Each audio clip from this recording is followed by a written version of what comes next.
Dear students, अस्सलाम वालेकुम। आज के जो हमारी क्लास 8th सब्जेक्ट साइंस के लिए हमारा टॉपिक है hormones other than sex hormone.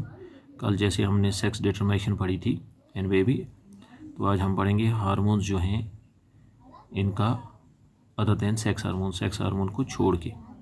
Look at figure 10.3 again. The hormone secreted by pituitary stimulate testis and ovaries. आपने देखा हार्मोन्स जो सेक्रेट होते हैं पिट्यूटरी ग्लैंड से वो स्टिमुलेट करते हैं टेस्टिस यानी कि male secondary organ sex organ, and ovary जो हैं वो फीमेल सेक्स ऑर्गन है, to produce their hormones. You have already learn that the pituitary gland is an endocrine gland. ये पिट्यूटरी ग्लैंड जो है ये इंडोक्राइन ग्लैंड है यानी डक्टलेस ग्लैंड है। इसको जहाँ पे भी ज़रूरत पड़े उस साइड टारगेट साइड पे अपनी ये सेक्रेशन देता है। It is attach to the brain. ये दिमाग से अटैच है। यहाँ पे आप देख रहे हैं कान के ऊपर यहाँ एक एरो दिया है पिट्यूटरी ग्लैंड, उसके नीचे गले में थायराइड ग्लैंड है। फिर नीचे आप देखें ये हमारी दो लाल किडनीज़ हैं, किडनीज़ के ऊपर एड्रिनल ग्लैंड है और ये इनकी यहाँ पेनक्रियाज जो है। फिर आप दे रहे हैं position of the ovary in the female के अंदर ये ओवरीज हैं रेड, ये यहाँ से एग सेक्रेट होते हैं और यहाँ सेकंड यहाँ टेस्टिस बताए हैं ये मेल के, ये स्पर्म सेक्रेट करते हैं। Apart from the pituitary, the testes and the ovaries, there are other endocrine glands in the body such as thyroid, pancreas and adrenals. अब एंडोक्राइन को ग्लैंड को छोड़ के हमारे जिस्म के अंदर और भी ग्लैंड है, जैसे थायराइड ग्लैंड हमारे गले में है, पेनक्रियाज ये यहाँ पे है मैदे के साथ, एंड एड्रिनल ग्लैंड्स जो किडनी में होते हैं।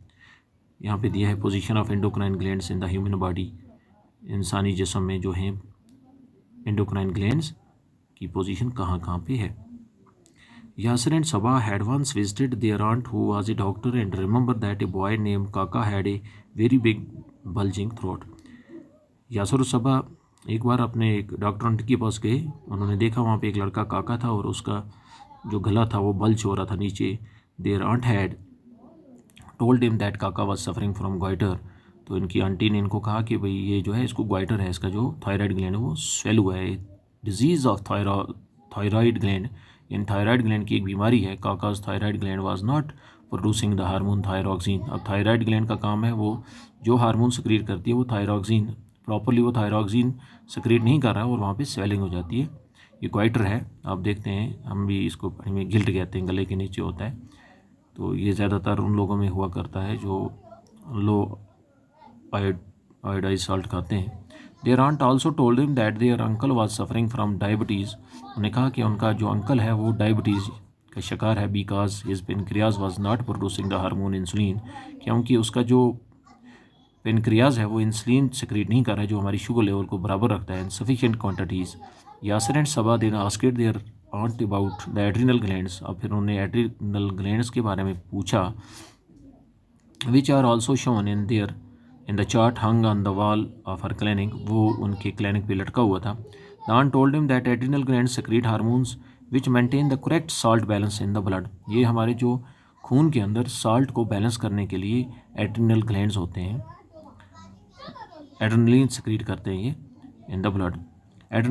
एड्रिनल्स also produce the hormone adrenaline. अब ये एड्रिनल ग्लैंड्स हैं वो कौन सा हार्मोन सेक्रेट करते हैं, adrenaline. It helps the body to adjust to stress when one is very angry. कभी कोई परेशानी हो, एम्ब्रेजेड और वरीड, तो उसमें एड्रिनल ग्लैंड जो है हमारे स्ट्रेस को एडजस्ट करने में मदद देते हैं। अब आपने यहाँ पे पढ़ लिए एड्रेनलिन पढ़ दिया। थायरॉक्सिन जो है वो थायराइड ग्लैंड सेक्रेट करते हैं। Thyroid and adrenal secretes their hormones when they receive orders from their pituitary through its hormones. जब पिट्यूटरी ग्लैंड से इनको हुक्म मिलता है तभी जाके ये सेक्रेशन करते हैं। इनका जो ओवरऑल कंट्रोल है वो पिट्यूटरी है। Also secrete growth hormones. Pituitary जो है वो ग्रोथ हार्मोन भी सेक्रेट करते हैं which is necessary for the normal growth of the person, जो एक इंसान की नॉर्मल ग्रोथ के लिए ज़रूरी है। और there hormones in other animals also have they any role to play in reproduction. कहता है कि क्या और भी हार्मोन्स हैं जो जानवरों के अंदर, have they any role to play in reproduction, इनको रिप्रोडक्शन में कुछ काम है। अब role of hormones in completing the life history of insect and frog. हम कीड़ों में देखेंगे कि इनका क्या रोल है हार्मोन्स का। You might know about the life history of silk moth and frog. अपने सिल्क मॉथ और फ्रॉग की लाइफ हिस्ट्री 6 ये क्लास में पहले जो है 7th में पढ़ी। The caterpillar has to pass through various steps to become an adult. अब कैटरपिलर को एडल्ट बनने के लिए काफ़ी स्टेज से गुजरना पड़ता है।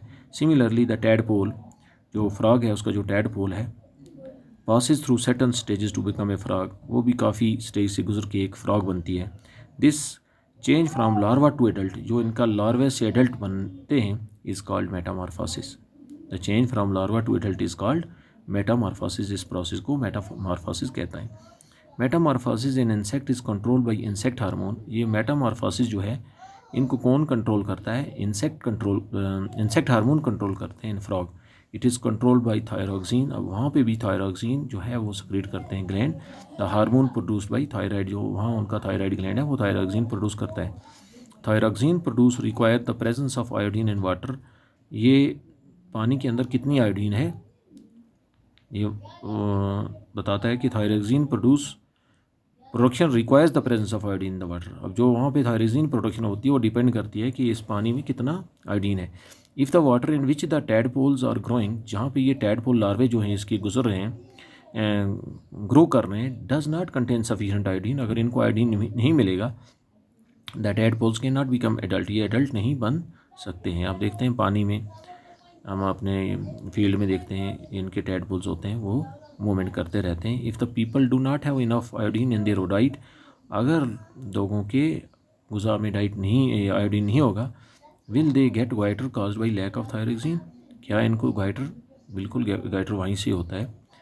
कलेक्ट इन्फॉर्मेशन फ्राम मैगजीन्स और from doctor and prepare a note on the importance of consume iodise salt. आप एक नोट लिख लिए, मैगजीन पढ़िए, उसमें देखिए कि आयोडाइज सॉल्ट के क्या क्या फ़ायदे हैं। You can also look for this information on the internet. अब है reproductive health. The physical and mental wellbeing of an individual is regarded as an individual's health. अब फिजिकल और मेंटल वेलबींग है एक इंडिविजुअल की, उसी को हम कहेंगे कि इंडिविजुअल की हेल्थ है। ये दोनों चीज़ें ज़रूरी हैं, मेंटली भी फिट होना चाहिए इंसान, फिजिकली भी फिट होना चाहिए, फिर रिप्रोडक्टिव हेल्थ ही अच्छी गुजरेगी। To keep the body healthy, every human being at any age, एक इंसान को किसी भी एज में सेहतमंद रहने के लिए needs to have a balance diet, उसको एक मतवाजी गुज़ा खानी है। The person must also observe personal hygiene, उसको अपनी सफाई के बारे में देखना है। And undertake adequate physical exercise, और एक्सरसाइज भी करनी है। During adolescence however these become even more essential as the body is growing. अब एडोलसेंस एज में इन चीज़ों का करना बहुत ज़रूरी है क्योंकि बॉडी आपकी डेवलप हो रही है। अब nutritional needs of the adolescence, जो एडोलसेंस हैं उनको किस किस्म की गुज़ा चाहिए। Adolescence is stage of rapid growth, इसमें तेज़ी से ग्रोथ होती है and development. Hence the diet for an adolescent has to be carefully planned, एक अच्छी तरह प्लान करनी चाहिए। You have already learned about what a balance diet, आपने पढ़ा है बैलेंस डाइट किसको कहते हैं। Recall that a balance diet means that the meal include protein, carbohydrates, fats and vitamins in requisite proportion. एक सही मकदार में आप प्रोटीन्स लेंगे, कार्बोहाइड्रेट्स, फैट्स, विटामिन्स, तो वही आपकी बैलेंस डाइट है।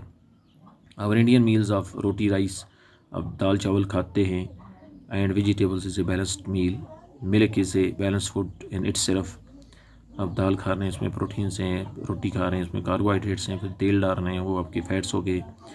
Milk is balanced food in it's self, दूध तो खुद ही एक बैलेंस डाइट है। फ्रूट्स ऑल्सो प्रोवाइड नॉरिशमेंट, जो हम फल खाते हैं वो भी हमारे लिए बड़े ज़रूरी हैं, विटामिन देते हैं। For infants mother milk is provided all the nourishment that they need, जो बच्चा है शीरखोर दूध पीने वाला, तो उसको माँ के दूध में ही सब कुछ मिलता है। आयरन बिल्ड्स ब्लड, आयरन से खून बनता है। And iron rich food such as leafy vegetables, jaggery, meat, citrus, Indian gooseberry, amla are good for adolescence. ये जो गुज़ाएँ हैं ये एडोलसेंस के लिए बहुत अच्छी हैं। Check items for lunch and dinner in your meal, is the meal balanced and nutritious, अपना लंच चेक करो क्या ये बैलेंस है। डज इट इंक्लूड सीरियल्स, क्या इसमें अनाज भी हैं, which give energy, and milk, meat, nuts and pulses which provide proteins for growth, ये जो हैं आपको ग्रोथ के लिए काम आएंगे। Also does it include fats, क्या इसमें फैट्स भी, and sugar that give energy. What about fruits and vegetables which are protective food, ये फ्रूट्स और वेजिटेबल्स हैं ये हमें प्रोटेक्टिव फूड हैं, हमें प्रोटेक्शन देती हैं। Chips and packet or tinned snacks though very tasty should never replace regular meals as they do not have adequate nutritional value, इनकी न्यूट्रिशनल वैल्यू नहीं है, ये सिर्फ टेस्ट के लिए हैं। अब यहाँ पे देख रहे हैं nutritious items of food, meat है, यहाँ पे वेजिटेबल्स हैं, मिल्क, एग है, फ्रूट्स हैं, यहाँ आप देख रहे हैं। फिर ये ड्राई फ्रूट्स हैं, ये हमारे सेहत के लिए बड़े अच्छे हैं। अब यहाँ पे एक्टिविटी है, make a group with your friends, write down it's the items of food in your breakfast, lunch and dinner you had on the previous day, identify the items responsible for proper growth, also identify the junk food that you consume the previous day. जो कुछ कल आपने खाया उसकी एक list बनाएं, उसमें देखें जंक फूड कौन सी है और कौन सी गुज़ा जो आपके लिए ठीक है। Activity 10.5, get ideas from the pictures given in 10.6, prepare charts or posters and paste them in the class so that you are aware of the diet of adolescents। वहाँ पे आप चार्ट वगैरह बना के लाएं, आप देखेंगे कि एडोलसेंस के लिए कौन सी गुज़ा चाहिए।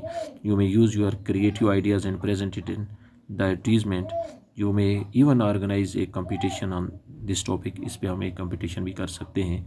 पर्सनल हाइजीन, आपकी खुद सफाई कैसी होनी चाहिए। Everyone should have a bath at least once every day, daily एक बार नहाना चाहिए। It is more necessary for teenagers, आपके लिए ज़्यादा अच्छा है टीनेजर्स के लिए, क्योंकि पसीने से मैल पैदा होती है। Because the increased activity of sweat glands sometimes make the body smelly, बदबू आनी शुरू हो जाती है पसीने से। All parts of the body should be washed and cleaned every day, जिसम के हर हिस्से जो हैं अच्छी तरह धोने चाहिए। If cleanliness is not maintain, अगर आप सफाई को मेंटेन नहीं करते, there are chance of catching bacterial infection, तो इससे बैक्टीरियल इन्फेक्शन होने के चांस बढ़ जाते हैं। Girls should take special care of cleanliness, लड़कियों को तो ज़्यादा ही साफ़ रहना चाहिए during the time of menstrual flow, जब इनकी मेंस्ट्रुएशन पीरियड्स चलते हैं। They should keep track of their menstrual cycle clean and be prepare for the onset of menstruation, और इनको पहले से ही अपने पीरियड का ध्यान रखना चाहिए कि मेंस्ट्रुएशन कब होने वाली है।